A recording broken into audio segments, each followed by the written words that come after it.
E Deus nunca falou através de um grupo de pastores.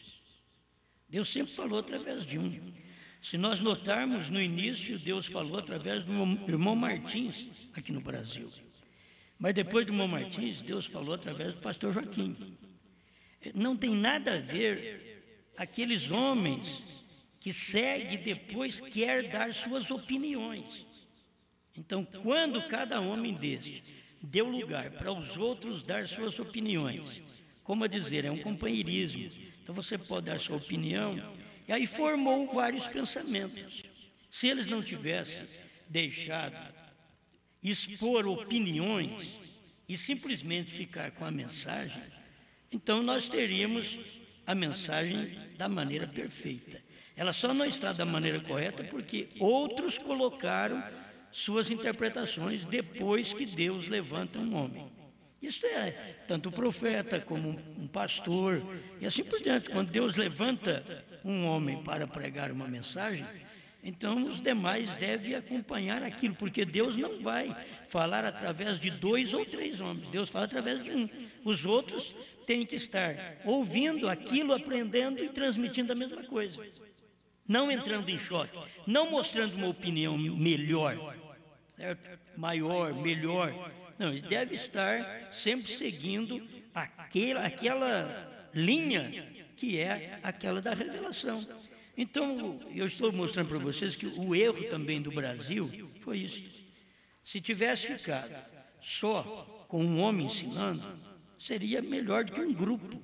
Você tem que entender. Irmão Brana diz que Deus não fala através de grupo de homens.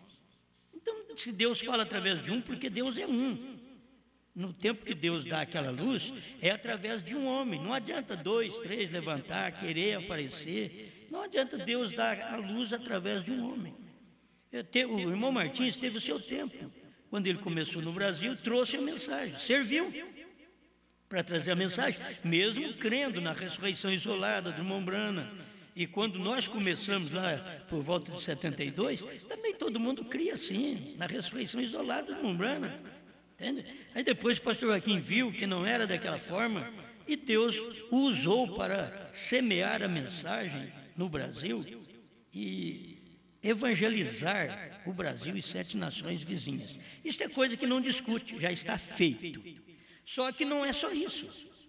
Depois do evangelismo, tem a mensagem da meia-noite. Se ficasse apenas num homem, Deus prosseguiria através de um homem só, dando aquilo. Mas quando o homem dá lugar para outros entrarem, por causa do companheirismo, que se você não der oportunidade para ele, se não deixar o teólogo fulano aparecer, já não vai ficar bem com você. Aí começam essas coisas, essas opiniões e várias mentalidades. E aí começa a coisa a ficar errada. Então vocês devem sempre aprender, quando Deus está falando uma mensagem, Ele fala através de um homem. Sempre foi assim. Eu não venho aqui para dizer que eu sou este homem. Eu apenas quero mostrar para vocês aquilo que ninguém conseguiu mostrar. Está na mensagem? Está. Então siga o que está na mensagem. Esqueça de mim, largue de formar grupos também de pastores ao meu redor, certo? Fica você e a palavra, vamos só estar em um companheirismo, mas você deve saber que Deus tem já pregado aquela mensagem. Os trovões, nós mostramos na reunião anterior o irmão Brana explicando a terceira etapa. Acabou.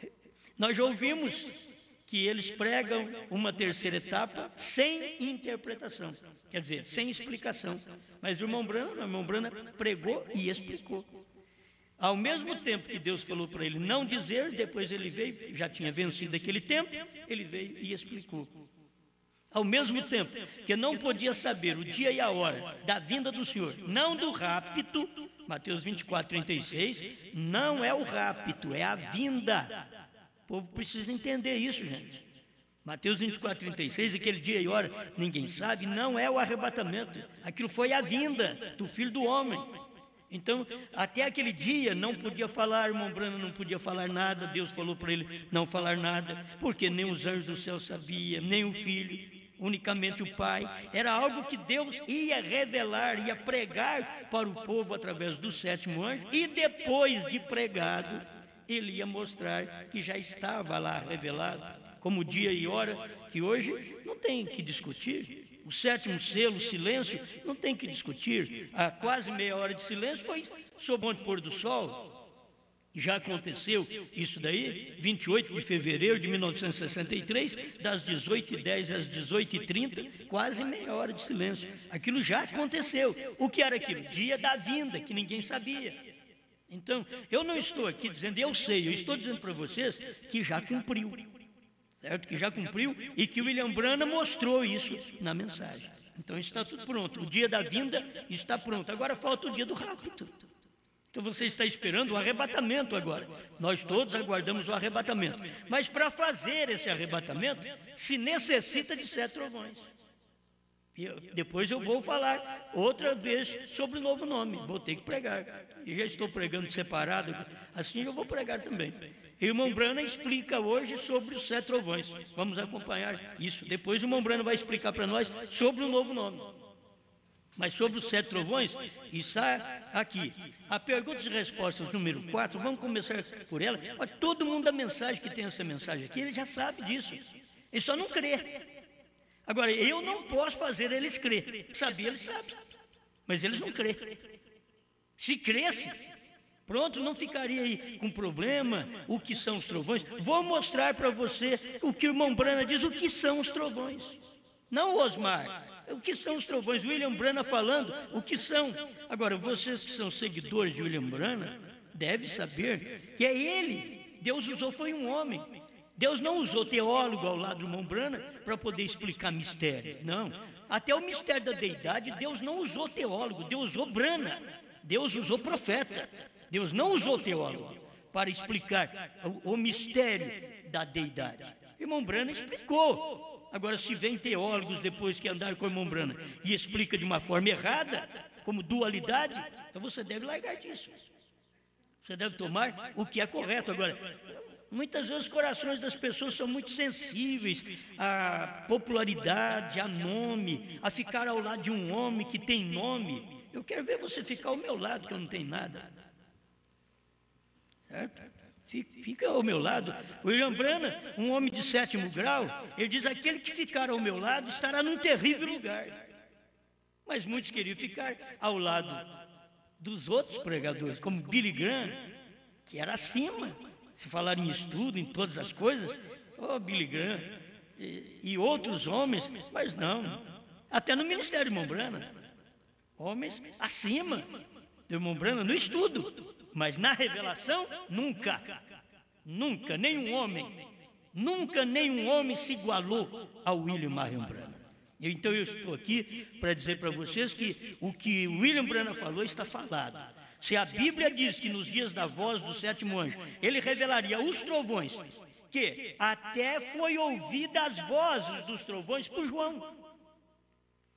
Ele ouviu as vozes, ele ia escrever, então ele sabia o que era.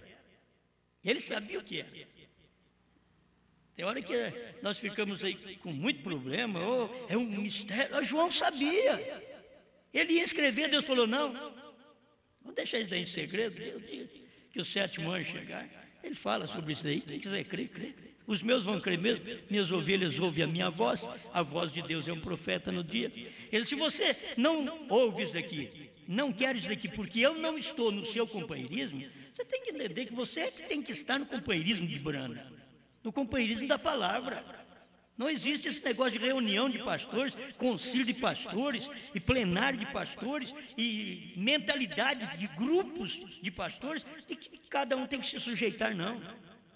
Todos os grupos têm que se sujeitar à revelação da palavra que Deus deu ao William Branham. Amém? Ao mesmo tempo que o William Branham diz que ele queria que nós reuníssemos com os pregadores pelo menos uma vez por mês, ele mesmo mostrando isso, logo ele mostrou para nós para tomar cuidado que no tempo dele ele não tinha feito isso, ele ia nos encontros dos outros, ele não tinha feito isso, certo? para tomar cuidado, porque a obra dos nicolaítas começa exatamente aí, quando começa um cabeça e daquele ali já começa a dar problema, formam a obra dos nicolaítas. Então a coisa é tão perto, se você notar, a obra do Espírito Santo e a obra dos nicolaítas é assim, caminha paralelo.